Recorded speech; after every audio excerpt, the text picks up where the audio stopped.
Bem-vindos à terceira parte do primeiro seminário Introdução à Literatura Nonsense, promovido pelo Grupo de Estudos de Literatura e Nonsense, Figurações do Insólito. A terceira parte é intitulada Edward Lear, A Book of Nonsense.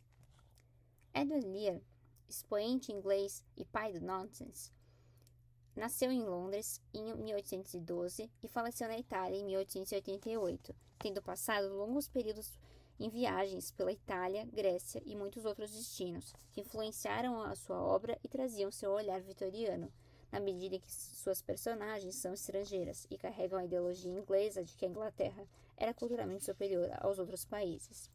Outra questão eminentemente vitoriana é a produção industrial em larga escala, percebida principalmente na botânica nonsense e na revolução no ensino com a taxonomia, na nomenclatura científica e na categorização do conhecimento que culmina na enciclopédia, vista nos nomes das plantas.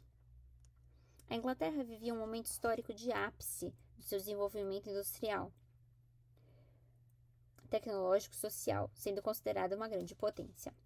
Parte significativa da produção de Lear está presente na coletânea lançada em 2011 pela editora Iluminuras, que leva o título Viagem numa Peneira, retirado de seu poema The Jumblies. O texto versa sobre a viagem inusitada de um grupo de pessoas em uma peneira em alto mar.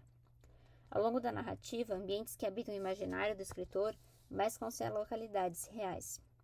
Outro tipo de produção do escritor tem como marcas e estrutura formal o limerick, poema composto por uma estrofe de 4 versos, que é caracterizado pelo ritmo, rima, A-A-B-B-A, musicalidade, circularidade e conteúdo narrativo.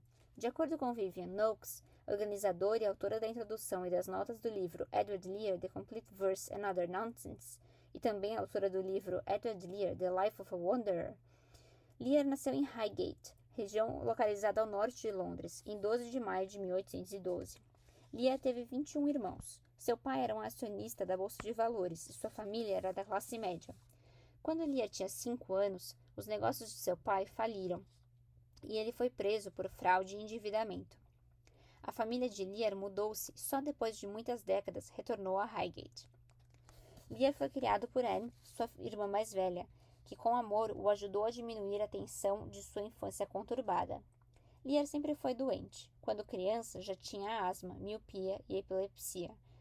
O autor chamava a epilepsia de presença do demônio, pelo fato de, à época, ter-se a ideia de que a doença estaria relacionada com a possessão demoníaca. O portador da doença era isolado da sociedade e tinha vergonha de sua condição. Lear começou a sofrer mudanças bruscas de humor e fases depressivas. As irmãs de Lear ensinaram-no a ler, a escrever e a desenhar. Quando uma de suas irmãs se casou, o autor passou a visitá-la com frequência. E durante essas visitas, desenhava as paisagens dos arredores da casa. Lear começou a dar aulas de desenho para ganhar seu sustento. Posteriormente, em 1828, foi apresentado ao ilustrador Prudhoe Selby. Depois de 2 anos de estágio com Selby, começou a trabalhar em projeto independente sobre pássaros, que se tornaria um dos melhores livros de ilustração ornitológica britânica. As ilustrações desse livro foram produzidas a partir da técnica de litografia. O autor teve como modelos pássaros vivos e em movimento, o que era inovador para a época e viria a caracterizar as ilustrações de seus limericks. Com a sua habilidade para desenhar e pintar, foi chamado para fazer desenhos da coleção de animais de um lorde, que acabou abrindo espaço para que ele desenvolvesse sua veia poética. As pessoas que viviam na casa apreciavam sua companhia, e ele foi convidado para entretê-los com seus poemas e desenhos. Lear foi nesse momento apresentado ao formato do poema chamado limerick. A palavra que dá nome a esse tipo de poema pode ter se originado do nome da cidade de Limerick, na Irlanda, na qual havia uma escola importante de poesia em meados do século XVIII. Os limericks nasceram na tradição oral e deram origem à sua obra. Conforme o autor, o nonsense era o ar de sua narina, uma modalidade literária considerada tanto um gênero quanto uma filosofia. Na era vitoriana, a espontaneidade e liberdade eram objeto de repressão. Os pecados eram punidos, os excessos do corpo proibidos. A literatura era vista como mais uma forma de zelar pela moral e pelos bons costumes. Para Noakes, a presença de Lear no cânone literário deve-se principalmente ao fato de ter criado Nonsense e, com ele, a performance de interação palavra-imagem, acompanhada de ritmo musical. O autor chamava a atenção para a ilusão presente nos padrões de comportamento que as crianças deveriam seguir e mostrava que, apesar de seus personagens serem distorcidos, o padrão ideal de comportamento não estava lá, no mundo do nonsense. Noakes nos lembra o pensamento de Le Cercle, que acrescenta uma característica importante do nonsense, a de que ele quebra as regras da língua por segui-las rigidamente. Ou seja, ao entender literalmente uma metáfora, as personagens seguem de maneira exagerada as regras da comunicação e da linguagem e se veem no nonsense. No mundo de Lear, todos tinham lugar, independentemente de quão estranhos fossem, e é necessário escolher sair do mundo real para entrar no nonsense. Para as crianças que viviam na restrição comportamental vitoriana, passar um tempo no universo de Lear era um paraíso. O livro A Book of Nonsense, publicado em 1861, foi o primeiro a ser publicado com o verdadeiro nome do autor, pois as edições anteriores foram publicadas sob o pseudônimo Derry Down Derry. Hoje nos lembramos de Edward Lear por sua poesia e obra Nonsense, mas em sua época Lear era conhecido como artista especializado na pintura de pássaros e animais. Entretanto, enquanto pintava, Lear começou a escrever para entreter as crianças do Conde de Derby, em Knowsley. Os limericks, ainda de acordo com a Biblioteca Nacional Britânica, revelam que Lear, apesar de ser lembrado pelos seus limericks, não os inventou. O primeiro livro de limericks foi The History of 16 Wonderful Old Women, publicado 26 anos antes da primeira edição, de 1846, da poesia de Lear. Entretanto, Lear foi responsável por popularizar o gênero. O livro intitulado Nonsense Songs, Stories, Botany and Alphabets traz uma compilação dos escritos no Nonsense de Lear, seus alfabetos, receitas, botânica, versos e histórias. Um dos seus poemas, The Owl and the Pussycat, foi escrito para Janet Simmons, de 3 anos, cujos pais eram amigos de Lear. De acordo com um artigo da University of Chicago Press Books e da Bodleian Library, da Universidade de Oxford, que publicaram o livro Nonsense Birds, de 2013, os pássaros são os animais mais representados na obra de Lear. Inclusive em seus autorretratos, e materializam graficamente a questão da circularidade e da instabilidade característica do Nonsense de Lear. A seguir, um autorretrato de Lear. Nessa edição, ainda segundo a editora, temos uma coletânea de mais de 60 ilustrações de pássaros, seguidas por ilustrações coloridas à mão por Edward Lear. A Book of Nonsense, publicado em 1846 e republicado em 1861, teve várias republicações durante o século XX, além de coletâneas organizadas por pesquisadores especializados como Edward Lear, The Complete Verse and Other Nonsense, de Vivian Noakes, Edward Lear, Viagem numa Peneira, e Edward Lear, Conversando com Varejeiras Azuis, ambas publicadas por Dirce Waltrick do Amarante, professora da Universidade Federal de Santa Catarina, tradutora e especialista no nonsense de Edward Lear. The bountiful beetle, who always carried the green umbrella when it didn't rain, and left it at home when it did.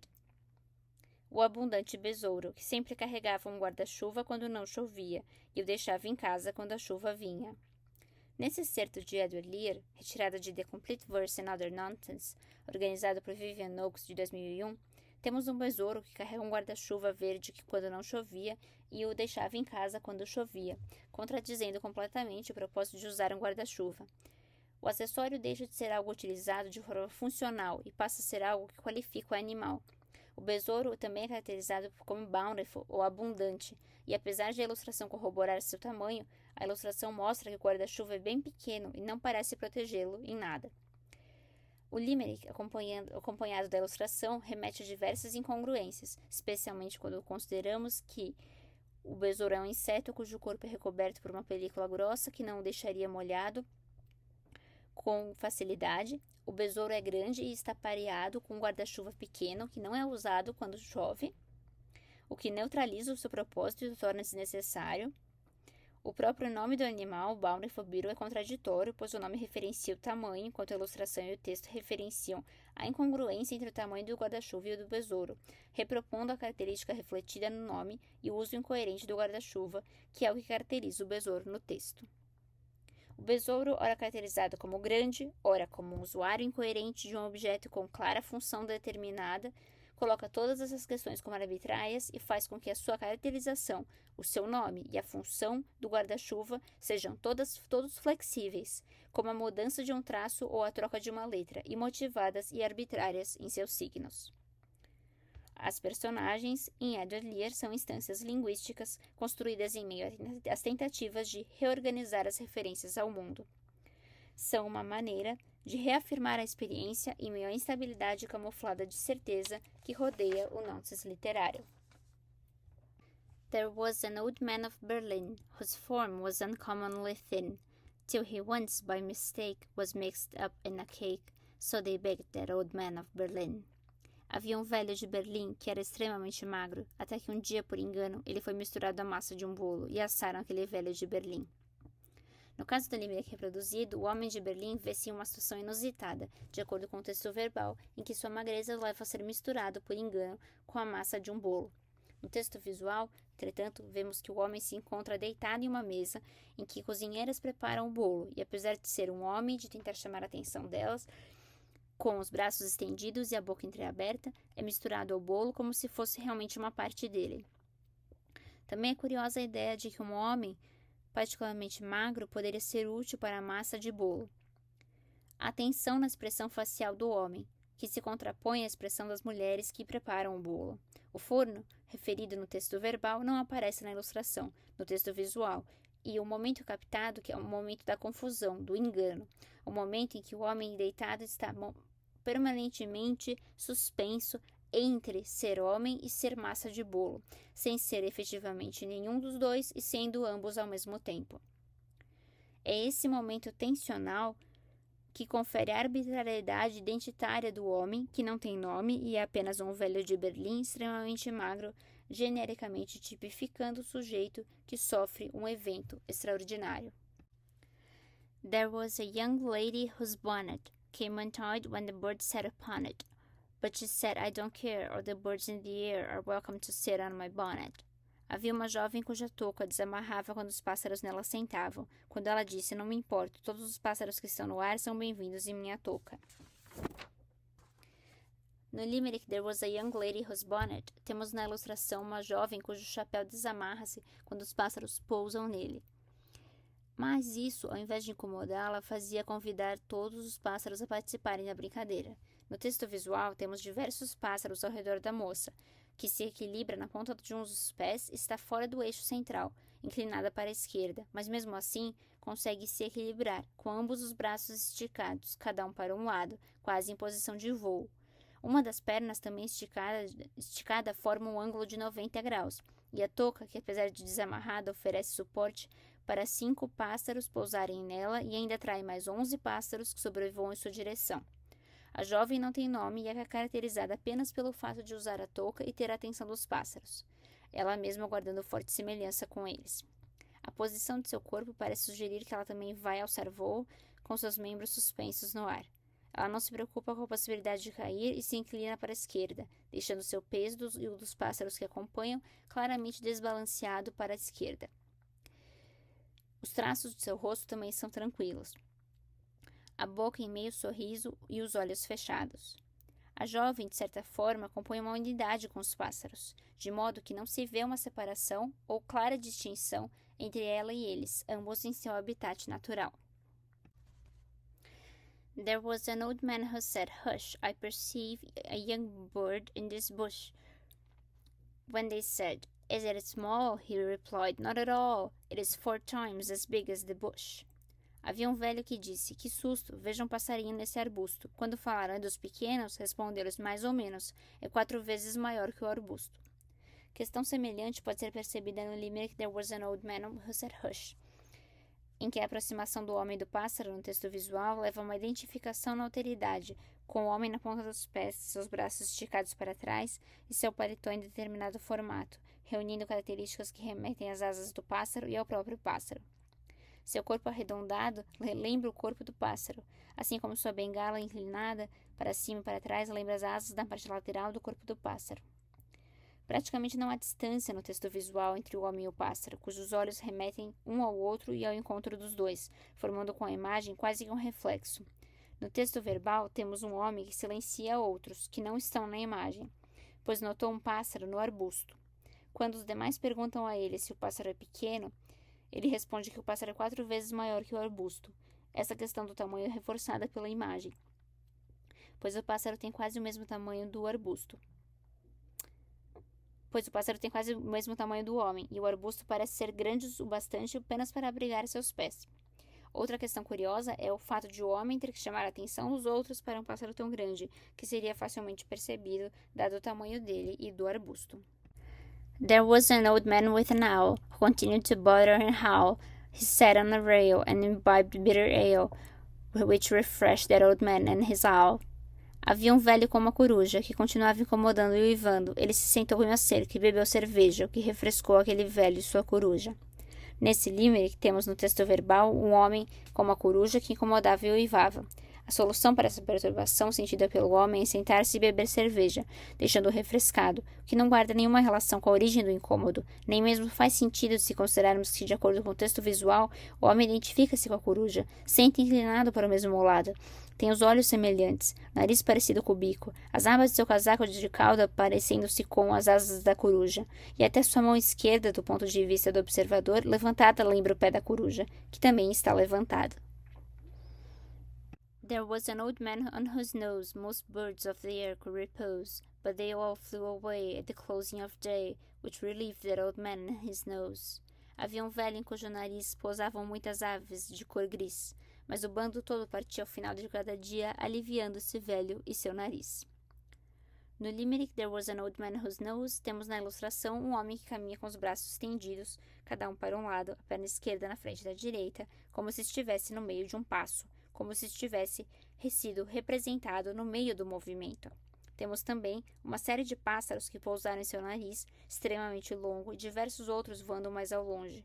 O foco da imagem é o nariz ocupado por pássaros, que é o elemento que caracteriza o homem, que não tem outro aspecto a não ser a idade, velho.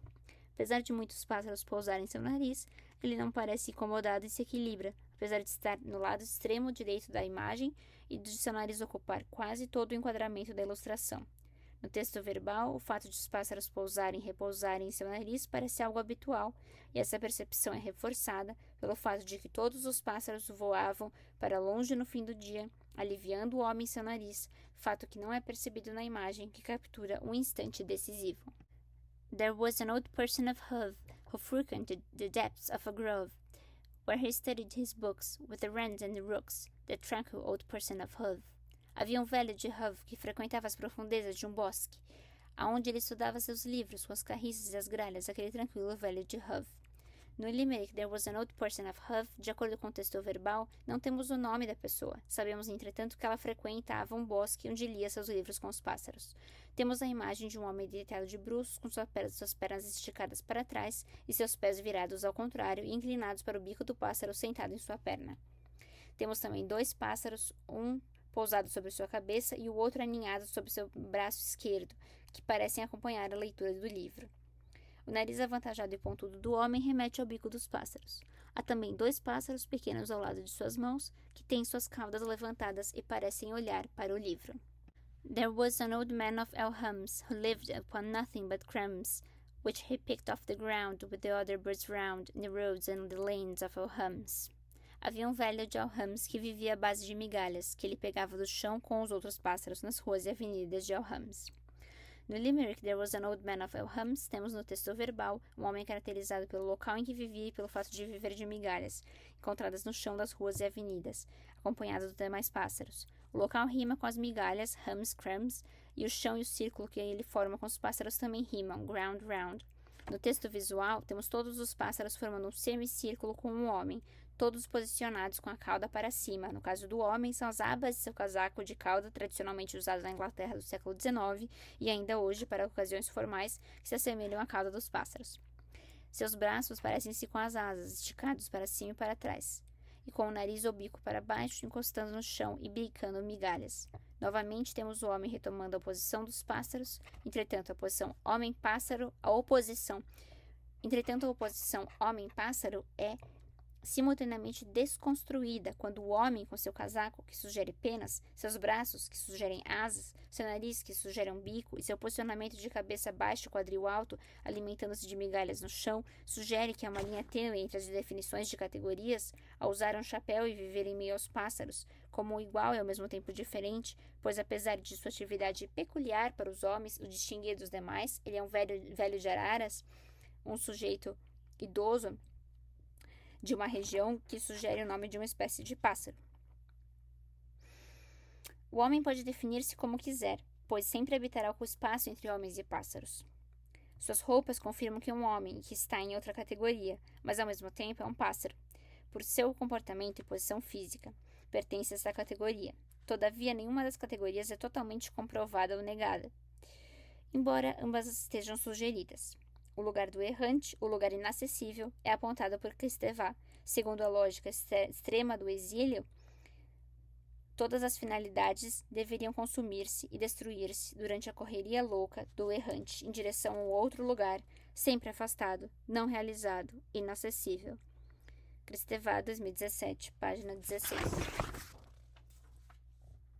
A questão da alteridade também pode ser entendida nas obras de Edward Lear como o ego que se define pelo alter, pelo eu que se define pelo outro, pelo primeiro ser que se define pelo segundo, pela identidade que se define pela diferença, como podemos ver no excerto selecionado a seguir. The Clothes Brush Tree. This most useful natural production does not produce many clothes brushes, which accounts for those objects being expensive. The Combious nature of this extraordinary vegetable, it is of course unnecessary to be diffused upon. O pé de escova de roupa. Esse utilíssimo produto natural não produz muitas escovas de roupa, o que explica o preço alto desses objetos. A natureza ortopentótica de tão extraordinário vegetal evidentemente não precisa ser difundida. Nessa árvore nonsense de Edward Lear, o pé de escova de roupa, temos em primeiro lugar a semelhança entre essa criação e o que se encontra em enciclopédias de botânica, ou seja, uma imagem que representa a planta e a descrição embaixo que revela as características que as diferenciam das demais. Ou seja, já temos a diferença definindo a identidade. As outras são o que ela não é, e ela é o que as outras não são. A lógica mercantil está evidente na descrição, que diz que a árvore produz poucas escovas de roupa e, portanto, elas são caras. Vale frisar que na época de Lear não existia plástico e as escovas eram feitas de madeira e pelos de animais. É também interessante que temos na descrição um adjetivo para caracterizar a sua natureza que não precisa de maiores explicações. Entretanto, é um neologismo.